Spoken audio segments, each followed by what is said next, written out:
ආයුබෝවන් ඔබ සැමට සුබ දවසක් වේවා.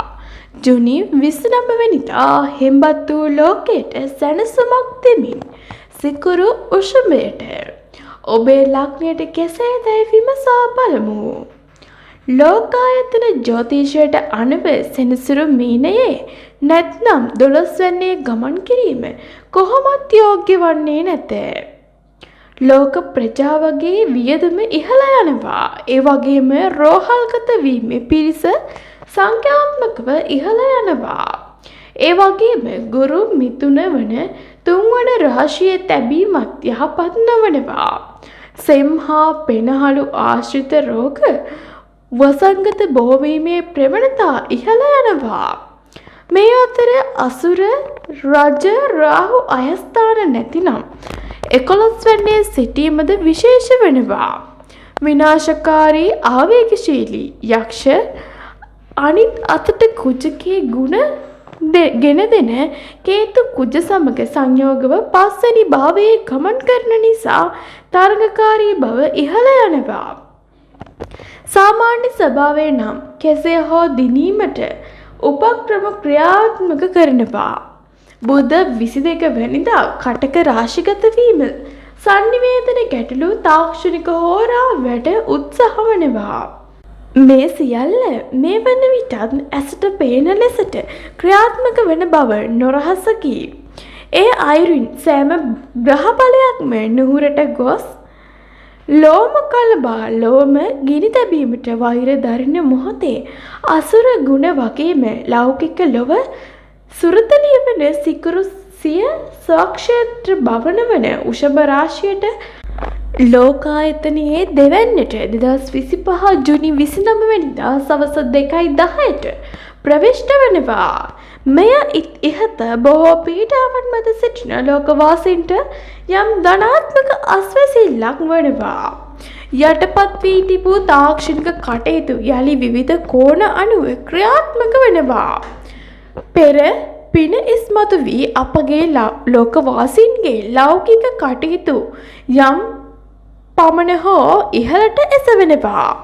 විනෝද වීම, සංචාරය, ලෞකික දේ දියුණු කිරීම, කඩා වැටුණු නගර යලි ගොඩනැගීම වැනි දේට ලොව තුල යම් අවධානයක් යොමු වෙනවා. తాවකාලිකව හෝ සහන ලැබෙන දින 27ක් ලෙස මෙය පෙන්වා දිය හැකි වෙනවා.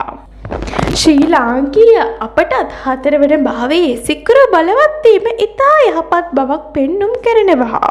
ඥානාන්විතව කටයුතු කළහොත් අපගේ අඩුපාඩු පුරවාගත හැකි සංචිත සංතෘප්ත කටයුතු හැකි කාලයක් වෙනවා. කෙසේ වෙතත් විපක්ෂයේ తాවකාලිකව හෝ යම්කිසි ඇසවීමක් කරනවා. බොහෝ ලග්න හිමියන්ට තිබූ ආර්ථික හිරවීම යම් තාක් දුරට හෝ අවම වෙනවා. මේෂ ලග්නයෙන් උපන් ඔබට මිල මුදල් ලාභ ලැබෙනවා. පවුලේ කෙනෙක් දියුණු වෙනවා. විවාහ සම්බන්ධතා ශක්තිමත් වෙන කාලයක් වෙනවා. උසස් අයගෙන් යහපත් දේ ලැබෙනවා. උෂභ ලග්නය මිහිරි දේ සුවඳවත් දේ ලැබෙනවා. සතුරන් මිතුරන් වෙනවා. දුර ගමන් යාමට ආරාධනා ලැබෙනවා. එසේ යන කාලයක් වෙනවා. ගේ දොර අලංකාර කර ගැනීමට වෙහෙස මහන්සි වෙනවා. මිථුන ලග්නය ගේ දොර අවුල් වියවුල් තැවුල් මතුවිය හැකි කාලයක් වෙනවා. බලාපොරොත්තු රහිත වියදම් වැඩි වෙනවා. රෙදිපිලි ලෞකික දේ මිලදී ගැනීමට සිදුවනවා. ප්‍රේමණීය බාධා උදා විය හැකි වෙනවා. කටක ලග්නය දියුණුවට කටයුතු සැලසෙනවා. ධනය ලාභ වස්තු ලාභ උරුම වෙනවා. ආසර බන්ධන වලින් ප්‍රීතියද සැනසීමද ලැබෙන කාලයක් වෙනවා. ප්‍රසිද්ධ වීමට කරුණු යෙදෙනවා. සිංහ ලග්නය සුභාසුභ මිශ්‍ර ඵල විපාක ගෙන දෙන කාලයක් වෙනවා.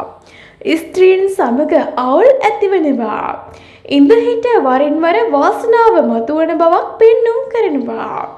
තම රැකියා ආරම්භයට මෙන්ම පවතින රැකියා නව රටාවකට වෙනස් කිරීමටද සුබ කාලයක් වෙනවා. කන්‍යා ලග්නයෙන් උපන් ඔබට තාක්ෂණික අධ්‍යාපනික රටාවන් කෙරෙහි යොමු වෙනවා.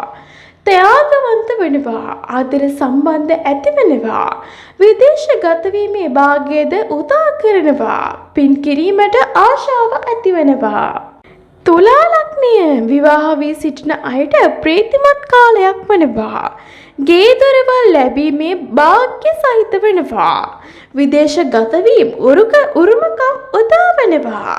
නොහිතන අයුරින් සමාජයේ කතා බහකට ලක් වෙනවා. පෙරපින් ඉස්මතු වෙනවා. උච්චික ලග්නය ප්‍රවේශමෙන් ස්ත්‍රීන් ඇසුරු කළ යුතු කාලයක් වෙනවා. තද රාගිත බව හෝ තද කෝපය ඉස්මතු වෙනවා. යුග ජීවිතයේ ගැටලු ඇති වෙනවා. වියදම් අධික වෙනවා. ධනු ලග්නය සිතට දුක් කරදර සහිත කාලයක් වෙනවා. පදිංචියේදී බාධාකාරී තත්ත්වය නිර්මාණය වෙනවා. සමාජ ගනුදෙනු නිසා නමට හානි සිදුවිය හැකි වෙනවා. බලාපොරොත්තු රහිත වියදම් දැරීමට සිදුවනවා. නඩුහබද උදා විය හැකි කාලයක් වෙනවා. මකර ලග්නයේ අනුන්ගෙන් ප්‍රශංසා ඇසීමට හැකියාව ලැබෙනවා. අලංකාර වස්තු ලාභ ලැබෙනවා. රේස් සුදු මෙන්ම ලොතරැයි ලැබීමද උරුම වෙනවා. අලුත් නෑ හිතවත්කම් නිර්මාණය වෙනවා. යහපත් සම්බන්ධතා උදා කරනවා. කුම්භ ලග්නය ස්ත්‍රී සංගම් ඇති වෙනවා. නවට හානි විය හැකි බැවින් ප්‍රවේශම් වන්නේ.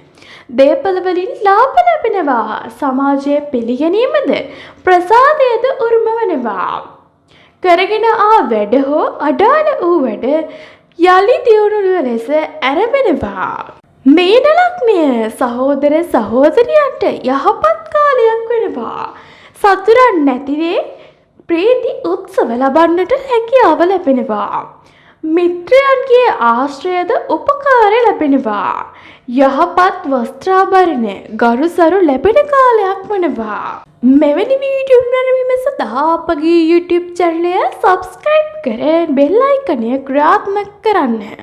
ඔබ සැමට සුබ දවසක් වේවා.